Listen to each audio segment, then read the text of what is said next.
ಅಲ್ಲ, ಈ ಭಾನು ಮುಸ್ತಾಕ್ ಅನ್ನೋ ಮಹಿಳೆ ಕನ್ನಡ ತಾಯಿಗೆ ಭುವನೇಶ್ವರಿ ಅಂತ ಹೆಸರಿಟ್ಟಿರೋದು ಇವ್ರಿಗೆ ಇಷ್ಟ ಇಲ್ಲ ಅಂತ ಹೇಳ್ತಾರೆ ಇವರು. ಪದ್ಮ ಇರೋ ಪದ್ಮಭೂಷಣ ಈ ಪ್ರಶಸ್ತಿಗಳೆಲ್ಲ ಬಂದ್ರೆ ಬೇಡ ಅಂತ ಹೇಳ್ತಾರ.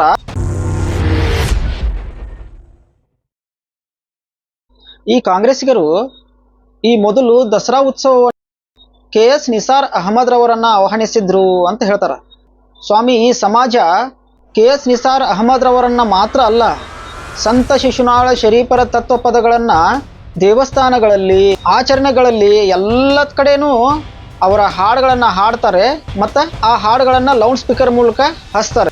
ಇಲ್ಲಿ ಪ್ರಶ್ನೆ ಹಿಂದೂ ಮುಸ್ಲಿಮರದಲ್ಲ.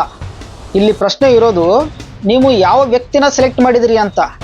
ಹಳದಿ ಕೆಂಪು ಬಾವುಟವನ್ನು ಗೌರವಿಸದೇ ಇರುವಂಥ ವ್ಯಕ್ತಿಗಳನ್ನು ಮತ್ತು ತಾಯಿ ಭುವನೇಶ್ವರಿ ಹೆಸರನ್ನು ವಿರೋಧಿಸುವಂಥ ವ್ಯಕ್ತಿಯನ್ನು ನೀವು ಈ ಭಾನು ಮುಸ್ತಾಕ್ರನ್ನು ಯಾರಿಗೆ ಹೋಲಿಸ್ತಾ ಇದ್ದೀರಿ? ಅಪ್ಪಟ ಭಾರತೀಯನಾದ KS ನಿಸಾರ್ ಅಹಮದ್ ರವರಿಗೆ ಹೋಲಿಸಿ ಮಾತಾಡ್ತಾ ಇದ್ದೀರಾ? ಈ ನಿಮ್ಮ ನಿಲುವು ಎಷ್ಟು ಸರಿಯಾಗಿದೆ? ಮೊನ್ನೆ TV ಚಾನಲ್ ಒಂದರಲ್ಲಿ ಡಿಬೇಟ್ಗೆ ಕುಳಿತಾಗ ಒಬ್ಬ ವ್ಯಕ್ತಿ ಹೇಳ್ತಾನೆ, ಭುವನೇಶ್ವರಿ ಅನ್ನೋ ಹೆಸರೇ ಕನ್ನಡದ್ದಲ್ಲ ಅಂತ. ಭುವನೇಶ್ವರಿ ಅನ್ನೋ ಹೆಸರು ಸಂಸ್ಕೃತದ್ದು, ಅದು ಕರ್ನಾಟಕದಲ್ವೇ ಅಲ್ಲ, ಅದನ್ಯಾಕೆ ನೀವು ಕನ್ನಡದೊಳಗೆ ಸೇರಿಸಿರಿ ಅಂತ ಕೇಳ್ತಾನೆ. ಕೇವಲ ಭುವನೇಶ್ವರಿ ಅನ್ನೋ ಹೆಸರು ಸಂಸ್ಕೃತದ್ದಾಗಿದ್ದ ಕಾರಣ ಅದನ್ನು ಬಳಸಬಾರದು ಅಂತ ಈ ಅವಿವೇಕಿಗಳು ತಮ್ಮ ನಾಲ್ಗೆ ಚಪ್ಪಲಿಕ್ಕೆ ಹೇಳ್ತಾರೋ ಇನ್ನೆದಕ್ಕೆ ಹೇಳ್ತಾರೋ ಒಂದು ಅರ್ಥ ಆಗ್ತಾ ಇಲ್ಲ. ಹಾಗಿದ್ರೆ ಸಂಸ್ಕೃತದ ಹೆಸರುಗಳು ಕನ್ನಡದಲ್ಲಿ ಬೇಡ, ಕರ್ನಾಟಕದಲ್ಲಿ ಬೇಡ ಅನ್ನೋದಾದ್ರೆ ಭುವನೇಶ್ವರಿ ಅಷ್ಟೇ ಅಲ್ಲ, ಆದ್ಯ, ಐಶ್ವರ್ಯ, ಆರತಿ, ಅಶ್ವಿನಿ, ಭವ್ಯ, ಚೈತ್ರ, ಚಾರು, ಈಶ್ವರಿ, ಗೌರಿ, ಹಂಸ, ಹರಿಣಿ, ಹೇಮ, ಜಾನಕಿ, ಜ್ಯೋತಿ, ಕವಿತಾ, ಕೀರ್ತನ, ಮಾಧವಿ, ನಮ್ರತಾ, ಪ್ರೇಮ, ಪ್ರಿಯಾಂಕಾ, ಸಂಜನಾ, ಸಾಕ್ಷಿ, ಹೀಗೆ ಲಕ್ಷಾಂತರ ಹೆಸರಿನ ನಮ್ಮ ಹೆಣ್ಣು ಮಕ್ಕಳು ಕರ್ನಾಟಕನ ಬಿಟ್ಟು ಎಲ್ಲಿಗೆ ಹೋಗ್ಬೇಕು ಸ್ವಾಮಿ? ಅಷ್ಟೇ ಅಲ್ಲ, ಪದ್ಮಶ್ರೀ ಮತ್ತು ಪದ್ಮ ವಿಭೂಷಣ ಪ್ರಶಸ್ತಿಯಲ್ಲೂ ಕೂಡ ಸಂಸ್ಕೃತ ಪದ ಇದೆ. ಹಾಗಿದ್ರೆ ಆ ಪ್ರಶಸ್ತಿಗಳನ್ನು ತೆಗೆದುಕೊಂಡವರು ಕರ್ನಾಟಕದವರು ಕನ್ನಡಿಗರಲ್ವಾ? ಏನು ಲಾಜಿಕ್ ಇಲ್ಲದೆ ಮಾತಾಡ್ತಾರೋ ಇವರು. ಅಲ್ಲ, ಈ ಭಾನು ಮುಸ್ತಾಕ್ ಅನ್ನೋ ಮಹಿಳೆ ಕನ್ನಡ ತಾಯಿಗೆ ಭುವನೇಶ್ವರಿ ಅಂತ ಹೆಸರಿಟ್ಟಿರೋದು ಇವ್ರಿಗೆ ಇಷ್ಟ ಇಲ್ಲ ಅಂತ ಹೇಳ್ತಾರೆ ಇವರು. ಪದ್ಮ ಇರೋ ಪದ್ಮಭೂಷಣ ಈ ಪ್ರಶಸ್ತಿಗಳೆಲ್ಲ ಬಂದರೆ ಬೇಡ ಅಂತ ಹೇಳ್ತಾರ, ಅಥವಾ ನಾಲಿಗೆ ಇದೆ ಅಂತ ಹೇಳಿ ಒಬ್ಬರ ಭಾವನೆಗಳಿಗೆ ಧಕ್ಕೆ ತಂದರೆ ನಾವು ಇಂಟರ್ನ್ಯಾಷನಲ್ ಲೆವೆಲಲ್ಲಿ ರಾಜಾಜಿಸಬಹುದು ಅನ್ನೋ ಹುಚ್ಚ ಏನು ಅರ್ಥ ಆಗತ್ತಿಲ್ಲಲ್ಲ ಇದು. ಹೌದು, ದಸರಾ ಅನ್ನೋ ಹಬ್ಬ ಹಿಂದೂಗಳ ಆಚರಣೆ ಅಲ್ಲದೆ ಮತ್ತಿನ್ಯಾರ ಆಚರಣೆ? ಆ ಚಾಮುಂಡಿ ತಾಯಿ ಪೂಜೆ ಮಾಡಬೇಕಾದ್ರೆ ಚಾಮುಂಡಿ ತಾಯಿ ಹಣೆಗೆ ತಿಲಕ ಇಟ್ಟು ತಮ್ಮ ಹಣೆಗೂ ತಿಲಕ ಇಟ್ಕೋತಾರೆ. ನಮ್ಮ DK ಶಿವಕುಮಾರ್ ಅವರು ಹೇಳೋ ಹಾಗೆ ಹಿಂದೂ ಧರ್ಮದಲ್ಲದೆ ಬೇರೆ ಯಾವ ಧರ್ಮದಲ್ಲಿ ಹಣೆಗೆ ಕುಂಕುಮ ಬಟ್ಟಿಡ್ತಾರೆ? ಇನ್ನು ಅಲ್ಲಿ ದೇವಸ್ಥಾನಗಳಲ್ಲಿ ಮಂಗಳಾರತಿ ಅಂತ ಹಲವಾರು ಆಚರಣೆಗಳಾಗ್ತವೆ. ಇವು ಹಿಂದೂಗಳ ಆಚರಣೆಗಳಲ್ಲದಿದ್ದರೆ ಬೇರೆ ಯಾವ ಧರ್ಮದ ಆಚರಣೆಗಳು? ಅಷ್ಟಕ್ಕೂ ಎಲ್ಲರಿಗೂ ಒಂದು ಗೊತ್ತಿರಲಿ, ಈ ಭಾನು ಮುಸ್ತಾಕ್ ಅನ್ನೋ ಮಹಿಳೆ ದಸರಾ ಉದ್ಘಾಟನಾ ಕಾರ್ಯಕ್ರಮದಲ್ಲಿ ಭಾಗವಹಿಸೋದೇ ಹರಾಮ್ ಅಂತ ಅದೇ ಧರ್ಮದವರು ಹೇಳ್ತಾ ಇದ್ದಾರೆ. ಅಂಥದ್ರಲ್ಲಿ ಈ ಸರ್ಕಾರ ತನ್ನ ಆಡಳಿತ ವೈಫಲ್ಯಗಳನ್ನು ಮುಚ್ಚಿಕೊಳ್ಳೋಕೆ ಈ ರೀತಿ ಜನರ ಭಾವನೆಗಳ ಜೊತೆ ಆಟ ಆಡುವುದು ಎಷ್ಟು ಸರಿ? ವಿಧಾನಸೌಧದಲ್ಲಿ 2 ಲೈನ್ RSS ಪ್ರಾರ್ಥನಾ ಗೀತೆಯನ್ನು ಹಾಡಿ ಗೋಜಲಕ್ಕೆ ಸಿಲುಕಿ ಒತ್ತಡಕ್ಕೆ ಸಿಕ್ಕೊಂಡು ಅಥವಾ ಯಾರನ್ನೋ ಮೆಚ್ಚಿಸೋಕೆ ಅಂತ ಈ ರೀತಿ ಸತ್ಯಕ್ಕೆ ಅನಂತ ಕೋಟಿ ಕಿಲೋಮೀಟರ್ ಗಟ್ಟಲೆ ದೂರ ಇರುವ ಹೇಳಿಕೆಗಳನ್ನು ಹೇಳ್ತಾ ಇದ್ದಾರೆ ಅಂತ ಇಲ್ಲೆಲ್ಲರಿಗೂ ಗೊತ್ತಾಗ್ತಾ ಇದೆ. ಅಷ್ಟೇ ಅಲ್ಲ, ಇವರ ಈ ನಡೆಗಳನ್ನು ತಿಳ್ಕೊಳ್ಳದೆ ಇರುವಷ್ಟು ಇಲ್ಲಿ ಯಾರೂ ಹುಂಬರಲ್ಲ. ಆದರೆ DK ಶಿವಕುಮಾರ್ ಅವರು DCM ಆಗಿ ಈ ರೀತಿ ಧರ್ಮಗಳ ನಡುವೆ ಬಿರುಕು ತಂದಿಡೋದು ಅಸಂವಿಧಾನಿಕ ನಡೆ ಅಂತ ಅನಿಸೋದಿಲ್ವಾ? ಈಗೇನು DK ಶಿವಕುಮಾರ್ ಅವರು ಹೇಳ್ತಾ ಇದ್ದಾರಲ್ಲ, ಆ ರೀತಿ ಅದು ಹಿಂದೂಗಳ ಆಸ್ತಿ ಅಲ್ಲದೆ ಇದ್ದಿದ್ರೆ ಆ ದೇವಸ್ಥಾನವನ್ನು ಮುಜರಾಯಿ ಇಲಾಖೆಗೆ ಯಾಕೆ ಸೇರಿಸ್ತಾ ಇದ್ರು?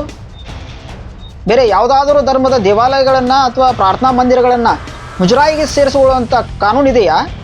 ಕೇವಲ ಹಿಂದೂ ದೇವಾಲಯಗಳನ್ನು ಮಾತ್ರ ಮುಜರಾಯಿಗೆ ಸೇರಿಸುವಂಥ ಕಾನೂನಿದೆ. ಇವತ್ತು ಚಾಮುಂಡಿ ದೇವಸ್ಥಾನ ಸರ್ಕಾರದ ಸ್ವಾಮ್ಯದಲ್ಲಿರುವ ಕಾರಣ ಅದು ಹಿಂದೂ ದೇವಾಲಯ ಅಲ್ಲ ಅಂದರೆ ಮುಂದೆ ಸರ್ಕಾರದ ಸ್ವಾಮ್ಯದಲ್ಲಿರುವ ಎಲ್ಲ ದೇವಸ್ಥಾನಗಳದ್ದು ಅದೇ ಹಣೆ ಬರೋಣ. ಹಾಗಿದ್ರೆ ನಮ್ಮ ಹಿಂದೂ ದೇವಸ್ಥಾನಗಳನ್ನು ನಾವು ಎಲ್ಲಿ ಹುಡ್ಕೋಣ? ಅಫ್ಘಾನಿಸ್ತಾನದಲ್ಲ? ಇಲ್ಲ ಬಾಂಗ್ಲಾದೇಶದಲ್ಲ? ಮತ್ತು ಹಿಂದೂಗಳಿಗೆ ದೇವಸ್ಥಾನಗಳೇ ಇಲ್ಲದ ಮೇಲೆ ಅವುಗಳ ಆಚರಣೆ ಎಲ್ಲಿ ಹುಡ್ಕೋಣ? ಪಾಕಿಸ್ತಾನದಲ್ಲ? ಮುಸ್ಲಿಮರಿಗೆ ಕಟ್ಟಾ ಮುಸ್ಲಿಂ ಆಚರಣೆಗಳನ್ನು ಮಾಡಿಕೊಳ್ಳಿಕ್ಕೆ ಭಾರತದಲ್ಲೂ ಅವಕಾಶ ಇದೆ, ಹೊರಗಿನ 10 ದೇಶಗಳಲ್ಲೂ ಅವಕಾಶ ಇದೆ. ಅದೇ ರೀತಿ ಕ್ರೈಸ್ತರಿಗೂ ಕೂಡ ತಮ್ಮ ಕಟ್ಟಾ ಆಚರಣೆಗಳನ್ನು ಪಾಲಿಸೋದಕ್ಕೆ ಭಾರತದಲ್ಲೂ ಅವಕಾಶ ಇದೆ ಮತ್ತು ಅವರದ್ದೇ ಹಲವು ದೇಶಗಳಲ್ಲೂ ಅವಕಾಶ ಇದೆ. ಆದರೆ ನಮಗಿರೋದು ಭಾರತ ಒಂದೇ. ನಾವು ನಮ್ಮ ಧಾರ್ಮಿಕ ಆಚರಣೆಗಳನ್ನು ಎಲ್ಲಿ ಆಚರಿಸಬೇಕು?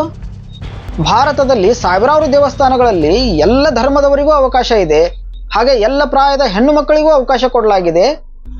ಆದರೆ ಶಬರಿಮಲೆ ಸ್ವಾಮಿ ಅಯ್ಯಪ್ಪ ದೇವಸ್ಥಾನದಲ್ಲಿ ಪ್ರಾಯದ ಹೆಣ್ಣು ಮಕ್ಕಳಿಗೆ ಅವಕಾಶ ಇಲ್ಲ ಅನ್ನೋದನ್ನು ಮುಂದಿಟ್ಟುಕೊಂಡು ಆ ಶಬರಿಮಲೆ ದೇವಸ್ಥಾನದಲ್ಲಿನ ಆಚರಣೆಗಳು ಗೊತ್ತಿಲ್ಲದ ಕೆಲವೊಂದಷ್ಟು ಹೆಣ್ಣು ಮಕ್ಕಳು ಆ ದೇವಸ್ಥಾನದ ಒಳಗಡೆ ಹೋಗಿ ಅದರ ಪಾವಿತ್ರತೆಯನ್ನು ಹಾಳು ಮಾಡಿದ್ರಲ್ಲ, ಹಾಗಿದ್ರೆ ನಮ್ಮ ಕಟ್ಟ ಹಿಂದೂ ಆಚರಣೆಗಳನ್ನು ಎಲ್ಲಿ ಪಾಲಿಸೋಣ ಅನ್ನೋದು ಜನರ ಪ್ರಶ್ನೆ. ಇದು ಒಂದು ವ್ಯವಸ್ಥಿತ ಷಡ್ಯಂತರ ಅನ್ನೋದು ಮೇಲ್ನೋಟಕ್ಕೆ ಗೊತ್ತಾಗ್ತದೆ. ಇದು ಕಾಂಗ್ರೆಸ್ಸು ಇಂಥ ಷಡ್ಯಂತರಿಗಳ ತಾಳಕ್ಕೆ ಕುಣಿತಾ ಇದೆ. ಈಗ ಧರ್ಮಸ್ಥಳದ ವಿರುದ್ಧ ಷಡ್ಯಂತರ ಹೇಗಿದೆ ನೋಡಿ. ಕಾಂಗ್ರೆಸ್ ಶಾಸಕರು ಮತ್ತು ಸಚಿವರು ಹೇಳ್ತಾರೆ, ಆ ಧರ್ಮಸ್ಥಳ ದೇವಸ್ಥಾನದ ಟ್ರಸ್ಟನ್ನು ಆ ಧರ್ಮಾಧಿಕಾರಿಗಳೇ ಬೆಳೆಸಿದ್ದು ಅವ್ರ ಕೈಯಿಂದ ಕಿತ್ಕೊಳ್ಳೋಕ್ಕಾಗತ್ತಾ ಅಂತ ಕೇಳ್ತಾರೆ ಅವರು. ಹೌದು, ಸರಿ, ಸರ್ಕಾರಕ್ಕೆ ಆ ಧರ್ಮಸ್ಥಳವನ್ನು ಕಿತ್ಕೊಳ್ಳೋಕ್ಕಾಗತ್ತಾ? ಎಸ್, ಕಿತ್ಕೊಳ್ಳೋಕ್ಕಾಗತ್ತೆ. ಹೆಂಗಂತೀರಾ? ಆರ್ಟಿಕಲ್ 26ನ ಪ್ರಕಾರ ಆ ದೇವಸ್ಥಾನವನ್ನು ಕಿತ್ಕೋಬೋದು. ಆದರೆ ಅಲ್ಲಿ ದುರಾಡಳಿತ ಇದೆ, ಹಣಕಾಸುಗಳ ವ್ಯವಹಾರದಲ್ಲಿ ಅವ್ಯವಹಾರ ನಡೆದಿದೆ ಮತ್ತು ಟ್ರಸ್ಟ್ನ ಮುಖ್ಯಸ್ಥರು ಕೊಲೆ, ಅತ್ಯಾಚಾರಗಳಂತಹ ದೊಡ್ಡ ದೊಡ್ಡ ಪ್ರಕರಣಗಳಲ್ಲಿ ಭಾಗಿಯಾಗಿರುವುದನ್ನು ಕಂಡ್ರೆ ಆ ದೇವಸ್ಥಾನವನ್ನು ಆರ್ಟಿಕಲ್ 26 ಪ್ರಕಾರ ಸರ್ಕಾರ ಕಿತ್ಕೋಬಹುದು. ಈಗ ಧರ್ಮಸ್ಥಳ ವಿರುದ್ಧದ ಷಡ್ಯಂತರವನ್ನು ನೀವು ಸ್ವಲ್ಪ ಸೂಕ್ಷ್ಮವಾಗಿ ಗಮನಿಸಿದ್ರ, ಸೌಜನ್ಯ ಹೋರಾಟದ ನೆಪದಲ್ಲಿ ಧರ್ಮಸ್ಥಳದ ವಿರುದ್ಧ ಯಾವ ಯಾವ ರೀತಿಯಲ್ಲಿ ಷಡ್ಯಂತ್ರಗಳನ್ನು ರೂಪಿಸಲಾಯಿತು ಅನ್ನೋದು ಗೊತ್ತಾಗಿದೆಯಾ?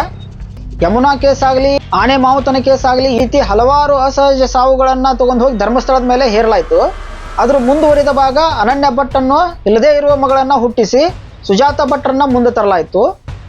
ಇದಷ್ಟೇ ಅಲ್ಲದೆ ಒಬ್ಬ ಅನಾಮಿಕನ ಕೈಯಾಗ ಒಂದು ಬುರುಡೆ ಕೊಟ್ಟು ಸಾವಿರಾರು ಹೆಣಗಳನ್ನು ಹೂತು ಹಾಕಿದ್ದೀನಿ ಅಂತ ಅವನು ಬಾಯಾಗಿ ಹೇಳಿಸಿ ಧರ್ಮಸ್ಥಳದಲ್ಲಿ ಸಿಕ್ಕಲ್ಲಿ ಗುಂಡಿಗಳನ್ನು ಅಗೆದು ಧರ್ಮಸ್ಥಳದಲ್ಲಿ ಏನೋ ನಡೆದಿದೆ ಅನ್ನೋ ಥರ ಪ್ರಚಾರ ಮಾಡಲಾಯಿತು. ಇಂಟರ್ನ್ಯಾಷನಲ್ ಲೆವೆಲಲ್ಲಿ ಪ್ರಚಾರ ಮಾಡಲಾಯಿತು. ಈಗ ಧರ್ಮಸ್ಥಳದ ವಿಷಯದಲ್ಲಿ ಷಡ್ಯಂತ್ರ ಯಾವ ರೀತಿ ರೂಪಿಸಲಾಗಿದೆ? ಅವು ಆರ್ಟಿಕಲ್ 26ನ ಅಡಿಯಲ್ಲಿ ಬರುವಂಥ ಷಡ್ಯಂತ್ರಗಳನ್ನು ರೂಪಿಸಲಾಗಿದೆ. ಇಲ್ಲಿ ಈ ರೀತಿ ಷಡ್ಯಂತ್ರಗಳನ್ನು ನೋಡಿದರೆ ಸರ್ಕಾರದ ಮೇಲೆ ಎಲ್ಲೋ ಡೌಟ್ ಬರೋದಿಲ್ವಾ? ಆರ್ಟಿಕಲ್ 26 ವೈಲೇಟ್ ಆಗಿದೆ ಅಂತ ಜನರ ಮನಸ್ಸಿನಲ್ಲಿ ಮೂಡಿಸೋಕೆ ಈ ಕೆಲಸನ? ಗೆಳೆಯರೆ, ಇದು ಗಂಭೀರವಾದ ಪ್ರಕರಣ ಆಗಿರೋದ್ರಿಂದ ಪ್ರತಿಯೊಬ್ಬರು ಇದ್ರ ಬಗ್ಗೆ ವಿಚಾರ ಮಾಡುವಂಥ ಅವಶ್ಯಕತೆ ಇದೆ. ನಮಸ್ಕಾರ.